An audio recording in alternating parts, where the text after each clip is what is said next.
Hey everyone, this is Alexis, host of The Adam Kiss Show, and today I'll be introducing the man behind our podcast, actor, writer, director, singer, and independent filmmaker, Adam Kiss.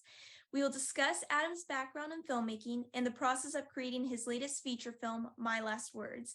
Feel free to comment and share. We would love to hear from you. And now, here's Adam. Well, thank you so much, Alexis, for that wonderful introduction. I'm very excited to talk with you, so let's get right to it. Awesome, yeah. So, can you give us a little bit of a background about you and how you got started in filmmaking? Absolutely. So I've had a very wide background in the entertainment industry. Both my parents were classical pianists. They are classical pianists. Um, so growing up, I always had music in the house, which was wonderful. I also grew up in that very artistic environment. On my mother's side, my mother's mother and her father were both musicians. He was a singer and she was a pianist. So music is in my blood and performing. So I grew up playing the piano, playing the clarinet. I also was a natural performer. I was a very shy kid, but I was very much a performer from a young age. I always said that I felt better on stage than I did just talking to people in real life. So I always enjoyed that. That's where I felt I could really be myself. And so I started acting from a young age. And then the interesting thing was I auditioned for musicals. I got small parts in middle school. And then in ninth grade, I auditioned for the select choir my first year of high school. And I didn't get in. And that was the moment I said, I need singing lessons. I really need to get great at singing. So I got singing lessons. I started to train. Um, the teacher said that I have a great voice, so she immediately had me singing some opera, musical theater, and then I started getting bigger parts in the musicals. And then, as it turns out, I ended up going to school for voice originally. So I went to Manhattan School of Music in New York City, and then the Curtis Institute of Music in Philadelphia, which is actually one of the most selective colleges in the world. I think it has a 3% acceptance rate or something. So I went there. I was able to sing with the director of the Metropolitan Opera. I did Figaro. I did plenty of other parts. I did Bartolo and Barber of Seville, Leporello and Commendatore and Don Giovanni with Opera Philadelphia. So I was able to do a bunch of cool stuff like that. Um, I won some awards from the Metropolitan Opera competition, which was great. I even went to the Houston Grand Opera competition, which was fun. I did that right in February of 2020, which was right when the pandemic started, right before. It was the beginning of February. I'll never forget it. And then when I got back to the New York area, things were starting to close down. So speaking of that, I had always been doing acting as well, in addition to singing. I had never stopped doing that. And then when the pandemic shut everything down, all of a sudden there was no live performances. So that was a moment that definitely changed my life again. I shifted back to more, film, acting and things like that, especially because there was no live performances. So I started directing my own short films, creating my own content, and I won a bunch of awards from festivals, about 30 awards for a couple of short films I did.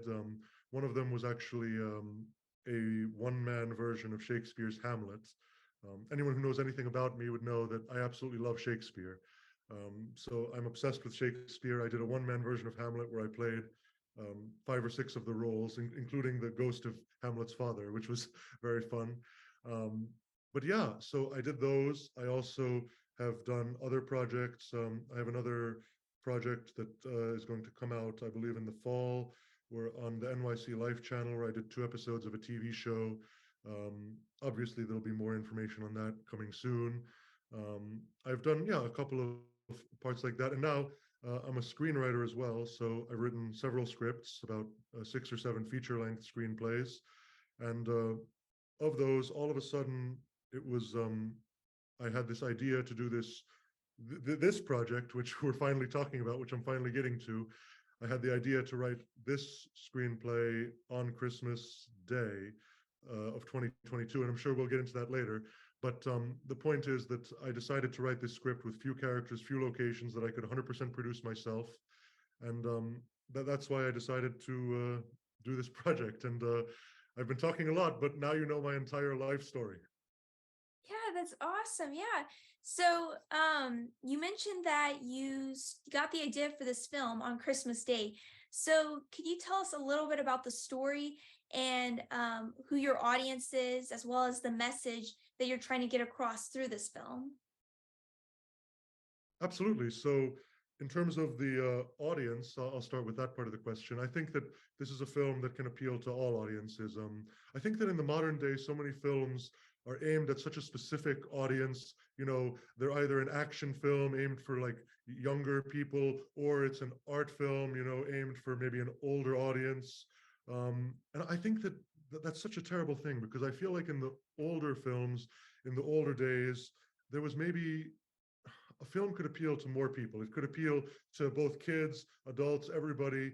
And there wasn't so much of that distinction. And I mean, it's the same thing with the award ceremonies these days, obviously, that a lot of films that are at the award ceremonies, such as the Oscars or all the other big ones, a lot of the general people haven't heard of them, they haven't seen them. And I think that that's something that we should change in the current day, that the films that are getting the awards and the films that everyone sees and are the big movies in the theaters or on streaming these days, I think that they should come closer together. And I actually forget what was the other part of your question. Yeah, just if you could kind of tell us a little bit about the story, as well as kind of like what's the message you're trying to get across to your audience. Absolutely. So, without giving too much away, because clearly we're building a lot of anticipation for this film, it's about a writer played by me, and it's about his struggles, his success, his failure, his relationships, and his love and loss. It's all of that. It's a very deep emotional story with a lot of surprises in there. So, which I'm glad about. And the message is definitely to the audience is, you know, it's a message of hope. You know, the meaning of life. It delves into all the big questions, which I'm excited about. Yeah, I love that. Yeah. And just not giving anything away, but what I've kind of read from the script you sent me, you seem like you use a lot of with like, your, like voiceover, and you're talking a lot about, like you're saying, the deep questions and questions that the main character Noah has. And I love that because it's like asking a lot of like really thoughtful references, with Shakespeare. And I love that how you're incorporating that, all the stuff that you love personally into this one film. It's definitely, you can definitely feel the passion in it. So I love that so much. Well, Yeah. I'm glad that it reads through. So Yes. you got that from the script, Yes. which I'm hoping that people will get from the finished film. This is definitely a film that's, I mean, I'm sure you can tell by now, it's not like many films today, which is great. Yes, I love that. Yes, you're definitely getting something that they haven't done and bringing back some of the old, what made Hollywood special and what people looked forward to, the magic of Hollywood, Absolutely, original. we're definitely it definitely has an old style. I'm sure we'll get into this later as well, but even in terms of the lenses we use, the way we shot it, it's very much in that old uh, classic Hollywood movie style with a modern twist, obviously. Yes, no, I love that. That's awesome. Yeah, so you kind of, talked a little bit about, when you got inspired um to write this film. Um, but I'd like to kind of talk about, further kind of talk a little bit more about like what inspired you, what inspired this story, because it is a very, very emotional, very almost like a very personal story. So is there anything that you would be willing to share with us about how you got inspired to write the story in the first place?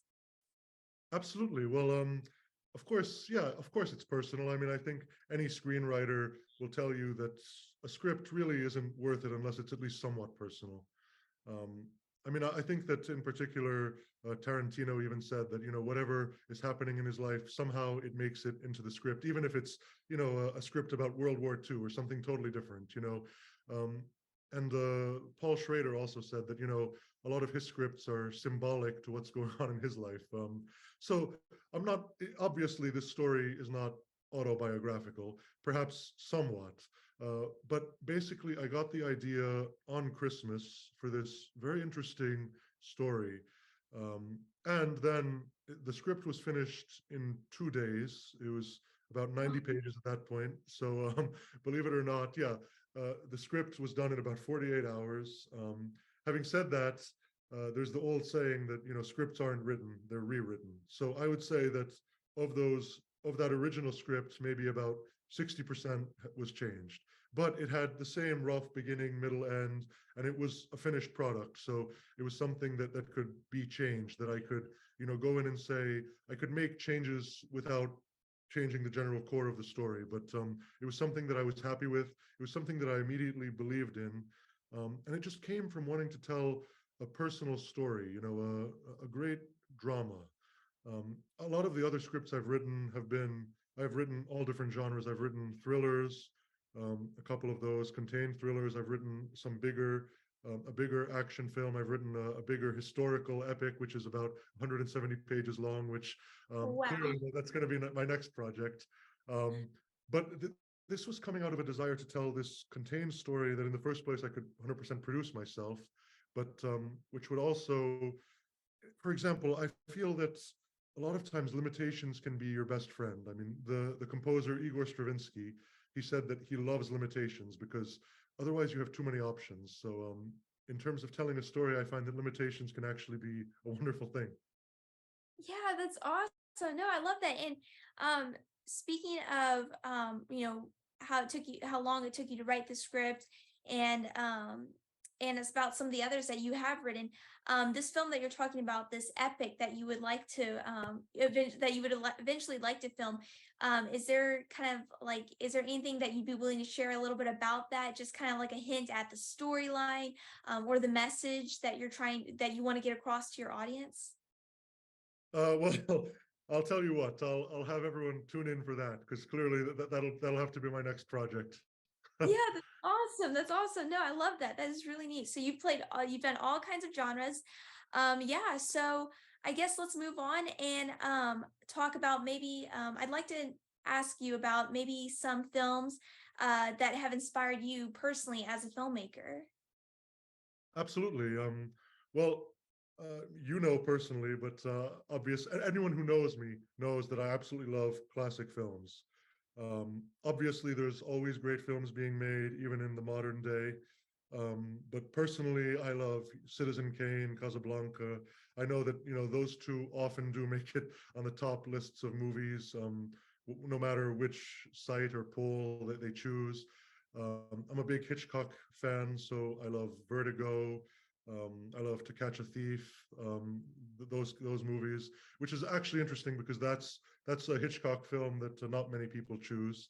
But it's definitely one of the ones that I love over things like Rear Window or other films like that. I definitely love Vertigo and To Catch a Thief from Hitchcock. Um, Obviously, I love Cary Grant, so that also helps. I love also David Lean films, so Dr. Zhivago, Lawrence of Arabia, The Bridge on the River Kwai. Those are all amazing. He was such an epic filmmaker later in his life that I think he did a film like every 5 years or so. But whenever he did it, it was like epic, and it's the kind of things you don't see today, where they have thousands of extras, as opposed to the modern day where it's all digitally added. Which is Yes. there's something to be said for that, actually being on location with 1,000 extras instead of being in front of a green screen, like so many films are done today.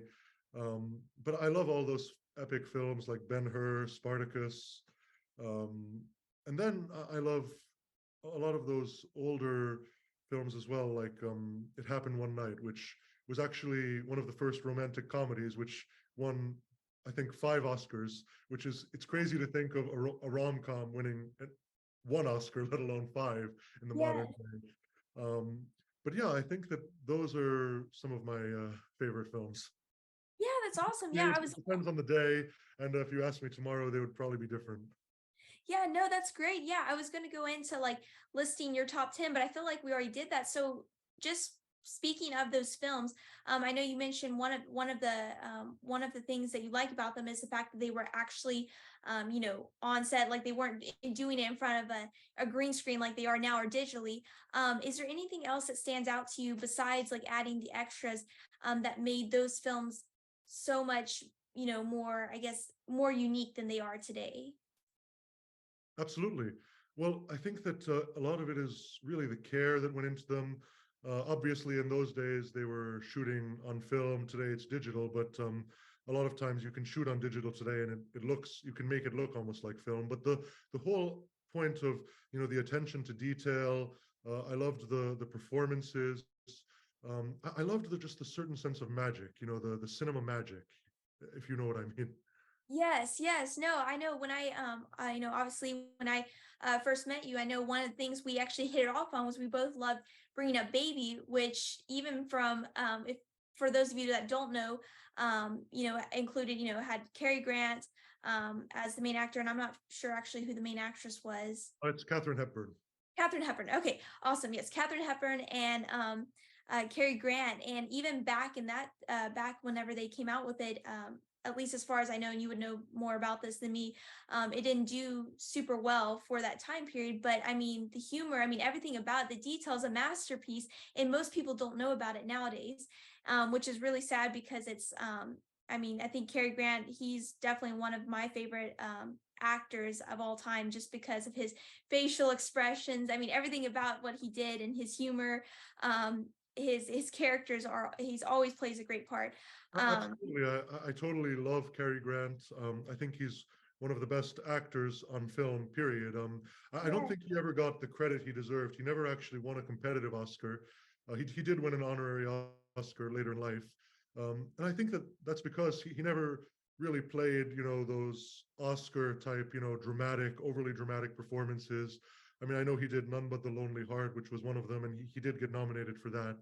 But yeah, I think that it's we underestimate how hard it is to just play these natural parts where everything's you're not really paying attention to the performance. He makes you really just pay attention to the movie, to the story, to all of that, which is really harder to do than doing like this over the top big performance which might win an Oscar. yes. No, I love that. And I love how you explain that because I think, I think it was big in that time period. And now, people are talking about, being authentic and everything, like even in films. But he was one of those, like, I think even compared to some of them now, he could do it better probably than most people nowadays can. So I think that's very interesting that gave that description and explanation for why he may have not won some of the Oscars. Um, yeah, so going back to your movie, My Last Words, could you describe for us the filming process? Absolutely. So as I said, I finished the script fairly quickly, I would say, um, or at least originally, and then obviously there were rewrites and everything, and then the next steps after that were I interviewed personally people for the roles, so for the cast as well as for the crew. I interviewed every single person personally, which was wonderful because I got to talk to so many people involved in our industry, which I absolutely love, from all different aspects of the industry. Whether cinematography, sound, the cast, obviously, different members of the crew. So I got to talk to people from all different walks of the industry, so many people. Um, and my main thing when choosing people was I wanted to choose people who were passionate about this project, about creating something great with this. So everyone on set really wanted to be there. They were very passionate about the project, um, all the way, from the top members of the crew all the way to the bottom. I felt it was important to hire people who really wanted to be there, who were passionate about making movies, passionate about telling the story. And also, another thing that I find is so important is people who are nice people, people who will, collaborate, because film is such a collaborative medium that it's all about the collaboration.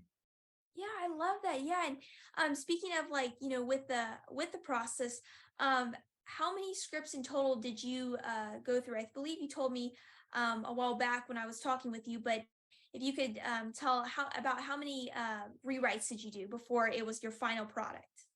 Absolutely. Well, I never had, because it was such a quick process, I wouldn't say that I had the typical, with screenplays that, oh, it has the first draft, the second draft, third draft. I think it was mainly, it was completed. And then, it was a couple of weeks of rewriting it, just generally. which would probably constitute, in the modern time frame, it would constitute maybe one draft. But Okay. it was obviously stop and go, and then ideas come to you. But basically, the framework was already there, so it wouldn't not too much had to be changed. But there was definitely certain changes, a lot of cosmetic changes, a couple of bigger ones. But yeah. Yeah, that's awesome. And speaking of writing, have you, besides writing, screenplays, have you ever written anything else like, whether that's poetry, books, short stories, anything? Was that something that you did a lot of before this, or did you just kind of jump into screenwriting? Because it seems like when I read it, there's a lot of, you can tell that you're well read with like the literature and everything. And I didn't know if that was something you had been writing for a while, or if that was something you just kind of learn from reading a lot or for even from acting in Shakespeare roles. I'm a poet, and I didn't even know it, huh?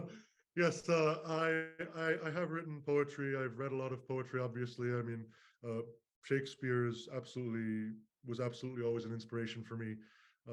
And yeah, I have written a bunch of short stories in the past. I actually did write a novel as well. And then because I was an actor, I got into screenwriting. I love the fact that this script, for example, it could work as a play, but I love the fact that instead of choosing to do a play, I love the fact that, in screenwriting, there's so much more you can show visually. In many ways, there's much more opportunity to tell a story visually through screenwriting, whereas opposed to when you're a playwright, a lot of it is through the text and still obviously through the staging and the performances. But with a film, you have so much more opportunity. You can show so much more. You can tell so much more of the story, which is wonderful. And yeah, so as I mentioned, I've written about 7 screenplays uh, in addition to this. So yeah. That's awesome. Yeah, that is great. Yeah, so I guess for my last two questions, at least for this section, I just wanted to kind of talk about like what would you say was the most stressful aspect of filming My Last Words? Well, clearly there's no stress on a movie set. Well, honestly, I probably wouldn't even use the word stressful because obviously we love doing it so much. But I mean, to be honest, there's obviously stressful things on a movie set, no matter what, no matter whether it's the biggest production or the smallest production. Um, yeah, I mean, let's put it this way. So when you're making a movie, things always go wrong. Nothing goes to plan, and that's whether you're Steven Spielberg or the smallest movie production in history. So you just if you're making a movie, you just have to understand that you have to go with the flow. If you're somebody who can't deal with things not going exactly to plan, then filmmaking isn't for you. Or if you're someone who can't compromise, then filmmaking isn't for you. But the key also is knowing when to compromise and when to say, okay, let's keep shooting until we get this shot because this shot is the shot of the movie. Or when you can say, okay, this shot is maybe not as important. So you have to kind of pick and choose your battles. So, I mean, shooting in New York City was definitely could be stressful. There were certain days when everything went totally fine and nobody bothers you and you can shoot perfectly fine. There's other days when, the traffic noises, there's sirens going by every 2 seconds. It's a nightmare for audio. There's all kinds of people, in the background staring into the camera or doing things like that. So these kind of issues come up all the time. And there's obviously we shot both in New York and New Jersey, so there's problems that come up in both locations. Or sometimes it's raining and you were planning to do outdoor scenes, so you have to suddenly do indoor scenes, and you have to like shoot a light through the outside window to pretend that it's sunny outside, or things like that. Which is it's always interesting to do. But in terms of stress, I mean, I absolutely love doing it. So I wouldn't say that it was ever stressful. I enjoyed every minute of it, no matter whether it's those kind of moments or when everything's going great. And yeah, I think that is my answer. Yeah, that's awesome. No, I love it. I love how you're explaining that.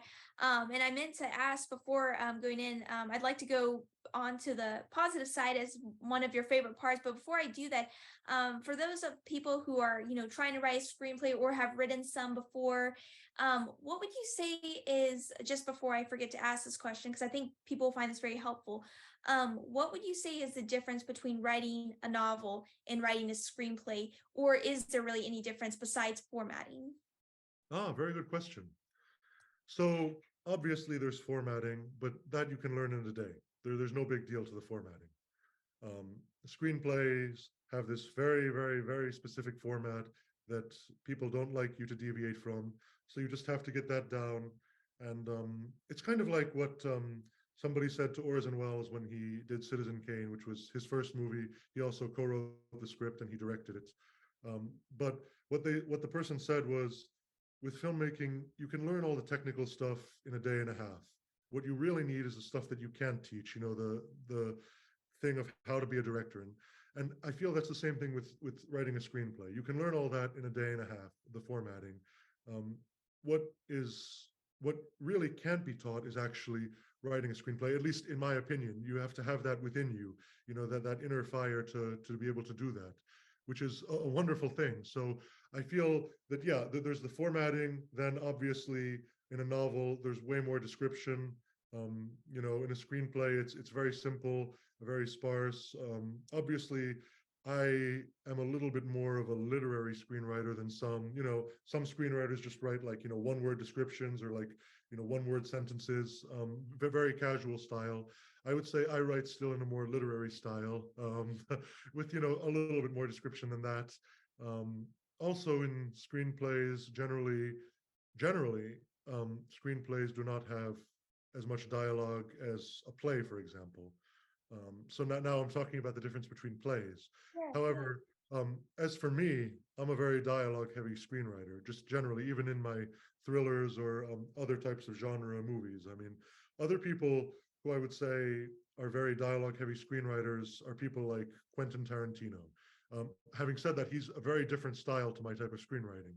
But we're definitely the exception to the rule that we do more dialogue than most screenplays. Yeah, and I noticed that, and something that reminded me is that for those people who might want to be who are interested in learning screenwriting, if you pull up like downloads, sometimes they'll have like free scripts. You see a big difference between the scripts of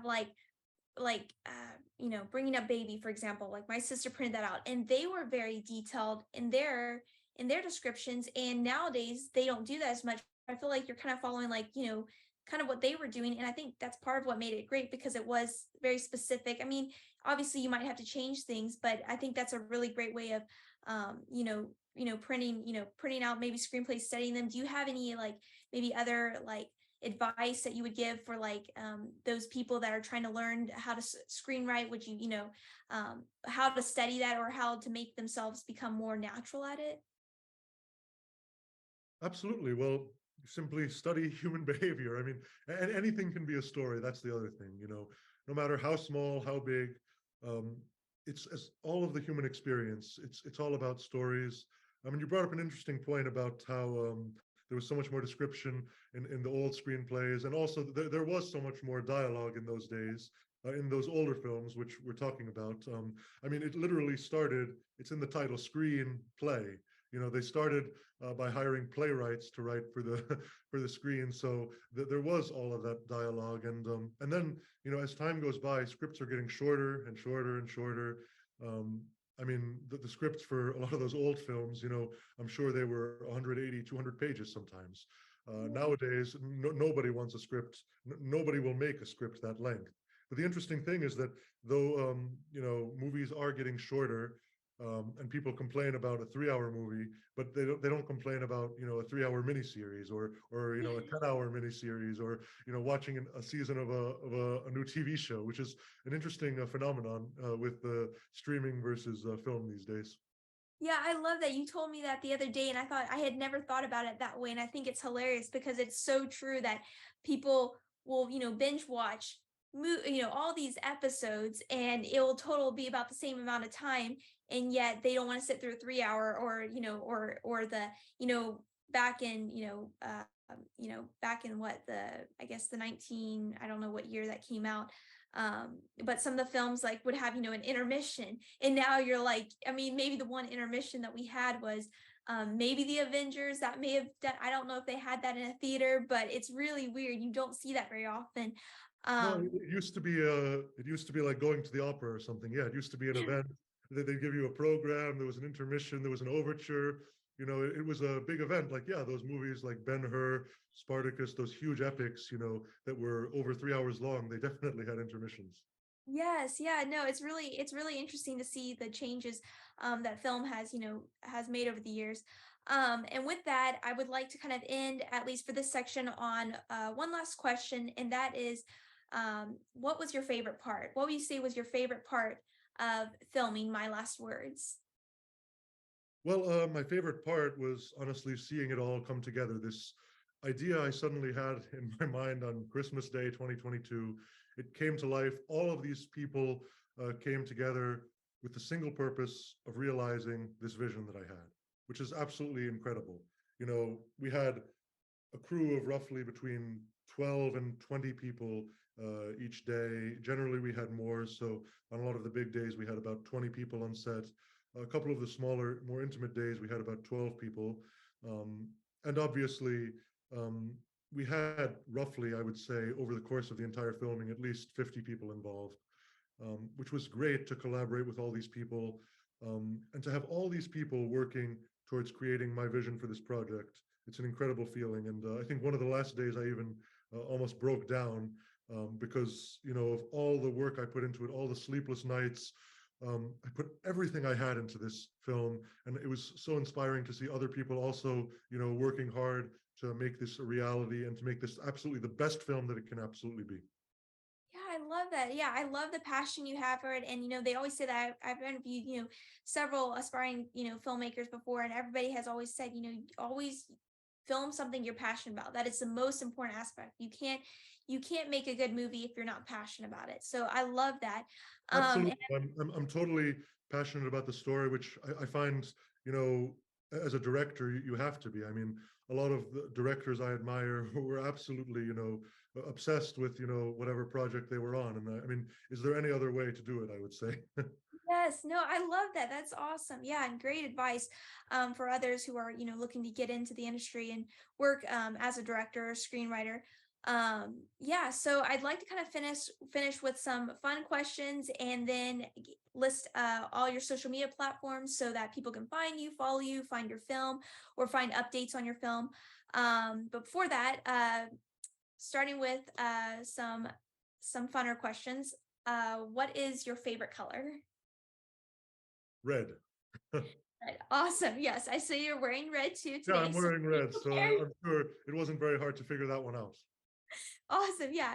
All right. Now, for a second one, vanilla or chocolate? Vanilla. Vanilla. Actually, I'm really surprised because I always hear people say chocolate. So I Chocolate. think that's Yeah. really interesting. I have to disagree there. I have to say chocolate for me. But how about cold or hot? I would say hot. And so I take it that you also enjoy when you're filming, you'd rather film in the heat rather than rather than the cold. Well, let's put it this way: I'd rather be in the Caribbean than Antarctica. So Yes. I I love think that. that the film crew would appreciate that more too. I love Well, that. I'm not opposed to doing my big epic in Antarctica. So um, anything for the art. Well, and speaking of that, I think about you being in New York, you're going to get a lot of snow, so that would be very different than Well, where I am.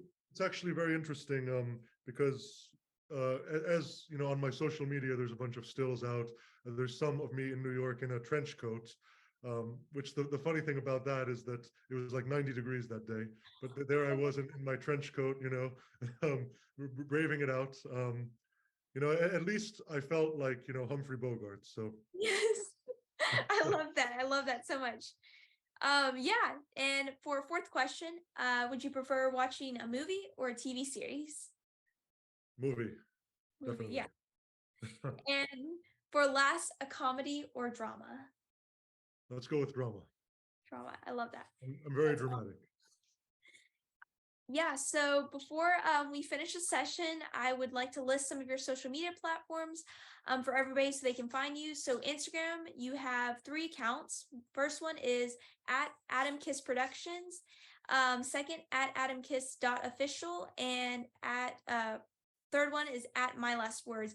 And for people to follow you, is there a certain one that you'd like prefer them to follow you for, like specifically for your film? Like I'm assuming my at My Last Words is specifically on your film.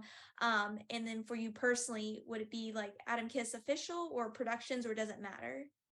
All of the above, because Okay. obviously we have the page specifically for the film, then we have my page as well as the page for the production company. But it's all great stuff, and all of the above.